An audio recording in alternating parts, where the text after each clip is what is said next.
All right, Matt, the main card UFC 250 starts here in Vegas between the inaugural WEC bantamweight champ Eddie Wineland taking on Sugar Sean O'Malley. And Matt, Sean O'Malley is one of the biggest rising stars in the promotion. In all of MMA, you could argue his striking's great, his grappling's great. He's taking on a battle-tested Eddie Wineland, who's faced off with some of the best fighters at 135 pounds in the division's history, not just with WEC, but with the UFC as well. And this is one where, yes, out of Eddie Wineland's 13 losses, 7 of them are by finish, so there's definitely a blueprint. He was on a 2-fight losing streak, took some time off, and in his last fight took on another up-and-coming young guy in Grigory Popov and got a huge win. So what do you make of this one? Eddie Wineland, a guy who can get it done in a lot of different ways, really tough test, and Sean O'Malley, who's like a phoenix rising.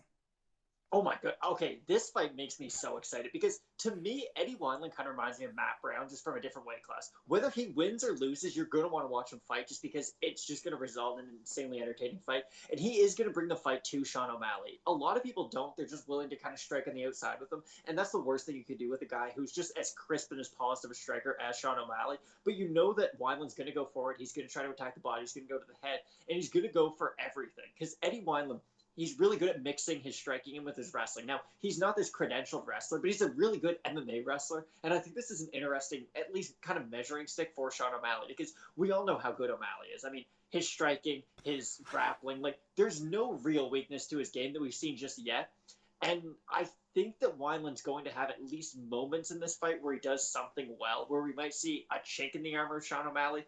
But if I'm being honest with myself, I think Sean O'Malley's going to end up KOing him pretty badly, or in like the first or the second. I was surprised because Eddie Wineland was booked to take on Marlon Vera earlier on this spring, so he gets rebooked into this fight. And another surprise, this is just his second main card spot since 2013. He fought against John Dodson, UFC Fight Night 108 in 2017. The last time he was on a main card before that, he fought Renan Barao for the interim bantamweight belt in the UFC at UFC 165. That was John Jones against Alexander Gustafsson, number 1. In terms of the odds, Eddie Wineland, a big underdog, plus 345 underdog. Sean O'Malley, minus 465 favorite. On Tapology, at a 764 votes, 94% of the fans picking Sean O'Malley to win, 70% by knockout. What do you see here?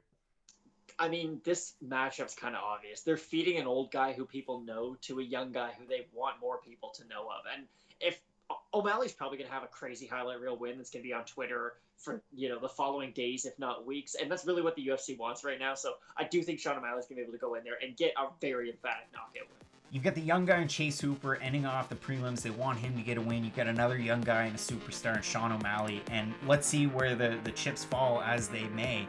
Really interesting card. UFC 250. We've got 5 minutes for a main event. Amanda Nunes, Felicia Spencer. 2 minutes for the rest of the main card and the prelims. Keep it locked in with Fight Night Picks as we continue to bring you coverage for this great card. And Matt, as we always say, with Fight Night Picks, let's get into it.